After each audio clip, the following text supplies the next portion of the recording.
नमस्कार वैसे भी फ्रेंड्स को। तो कैसे हो? आशा करता हूँ अंतिम समय में आप सभी एकदम पॉजिटिव तरीके से रह रहे होंगे।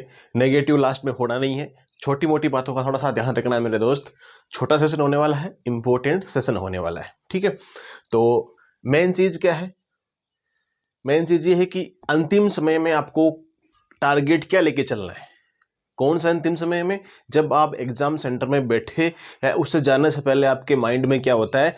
दो तीन चीज़ें होती है। एक तो वहाँ पे उत्साह ज़्यादा हो जाते हैं एग्जाम सेंटर बैठने के साथ साथ में कि 5-10% देखे और मोटिवेट हो गए कि यार ये तो अपने को आ रहे हैं, फिर आगे वाले क्वेश्चंस भी गलत कर देते हैं।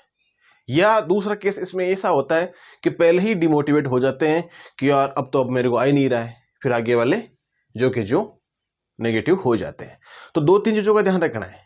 एकदम शांति से पहले बैठना है, रिलैक्स, एक दो लंबी सांस लेनी है, ठीक है। पॉजिटिव थिंक के साथ में जैसा आपने इतने दिन में पाया है मेरे दोस्त, वो वहाँ पर आपको मिल गया तो अच्छी बात है। एग्जाम में वही होता है, जितना आप पढ़ते हो वो चीज़ें अधिकतर वहाँ मिल जाती है, तो वैसा ही पॉजिटिव थिंक रहती है। और इसमें कट ऑफ इतनी हाई नहीं जाने वाली है। फिजिकल इंटरव्यू कई प्रोसेस इसमें होगी, तो चिंता का कोई विषय नहीं है। आराम से 10-15 गुना इसमें पास किया जाएगा, चिंता का कोई विषय बात नहीं हुई। मेन चीज़ क्या है, बहुत सारे एस्पिरेंट्स एग्जाम भी, अब 1 लाख एस्पिरेंट थे जो फॉर्म फिल किया था।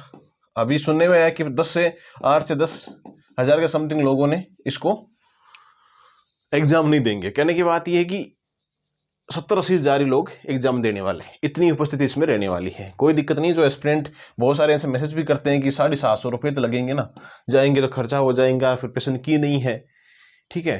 तो दो कुछ समस्याएं होती है, वो समस्याएं अलग है, लेकिन मेन चीज आपको ध्यान क्या रखनी है, जो एस्पिरेंट प्रॉपर तरीके से एग्जाम में डेडिकेटेड है कि मुझे एग्जाम देना है, उसमें क्रैक करना है, उनके लिए सेशन बहुत शानदार होने वाला है, ठीक है। सेशन में बहुत मेहनत लगती है मेरे दोस्त। शेयर कर दिया करो, लाइक कर दिया करो, सब्सक्राइब कर लिया करो, ठीक है। ये चीजें बार बार बोलता नहीं हूँ, लेकिन आप खुद सोचना चाहिए, बहुत ज्यादा मेहनत लगती है इन वीडियोज में।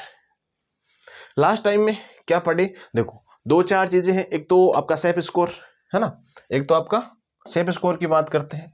एक तो मेन चीज सेफ स्कोर की हो गई, और कंपटीशन एग्जाम का लेवल वगैरह वो अपन बाद में बात करेंगे।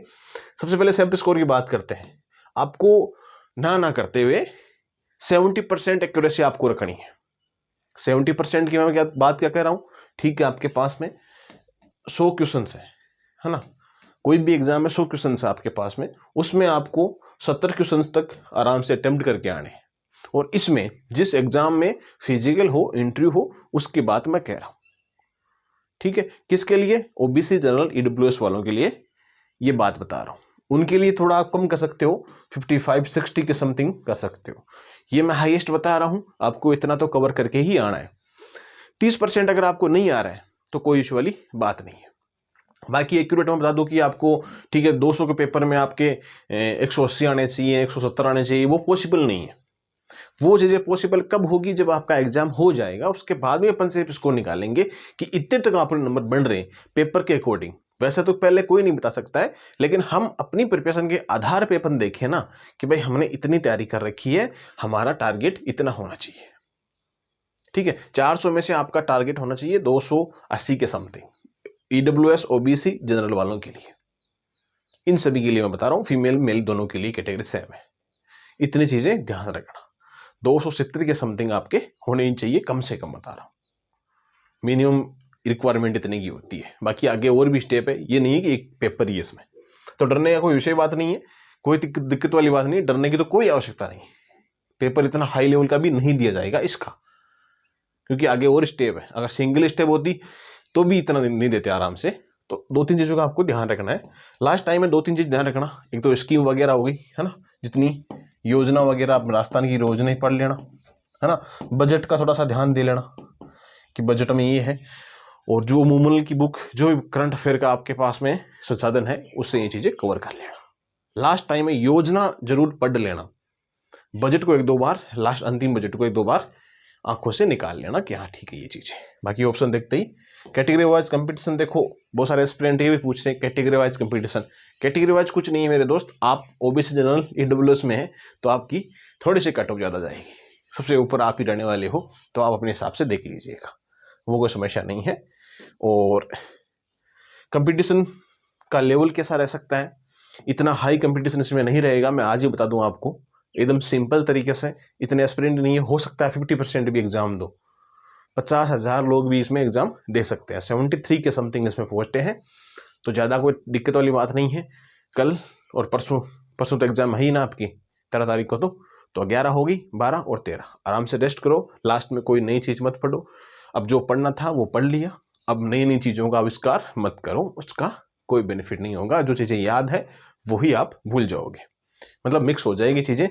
तो करंट अफेयर में 1-2 चीज़ें मैंने बता दी आपको, योजना वगैरह, या फिर अधिकतर चीज़ें देख सकते हो, परिस्थिति तंत्र देख सकते हो, जैविक विज्ञान की देख सकते हो 2 चीज़ें, तो वो देख लेना, जीव विज्ञान की तो वो चीज़ें देख लेना।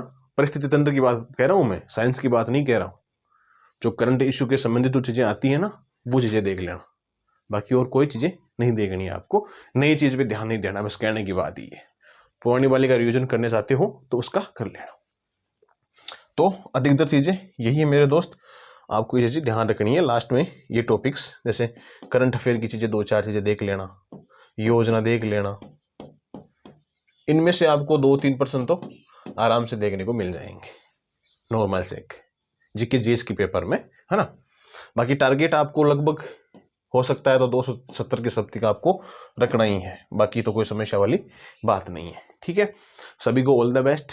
सेंटर दूर दूर दिए गए हैं, तो मेरा कहने का मतलब यही है कि आप जल्दी, कहने की बात है कि 13 तारीख का एग्जाम है तो 12 तारीख को चले जाओ, ठीक है। सभी को all the best, best of luck, आराम से एग्जाम दो। अपना रिव्यू सभी व्हाट्सएप पे जरूर भेजना, जैसे आपकी एग्जाम हो जाती है 8104649341 पे, इस पे आप व्हाट्सअप मैसेज कर सकते हो, जो भी रिव्यू देना है आपको इस पे आप रिव्यू दे सकते हो 13 तारीख का।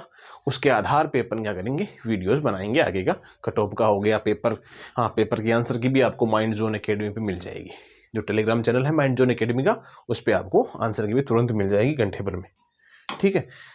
बाकी अदर कोई समस्या है तो जरूर आप मेंशन करना मेरे दोस्त। मिलते हैं नेक्स्ट वीडियो में, कमेंट कर देना सेंटर कहाँ है आपका, है ना। सेंटर के लिए सभी एस्पिरेंट्स क्या करो, एक बार कमेंट कर देना, ठीक है। बाकी मिलते हैं नेक्स्ट वीडियो में, तब तक आप सभी को जय हिंद जय भारत।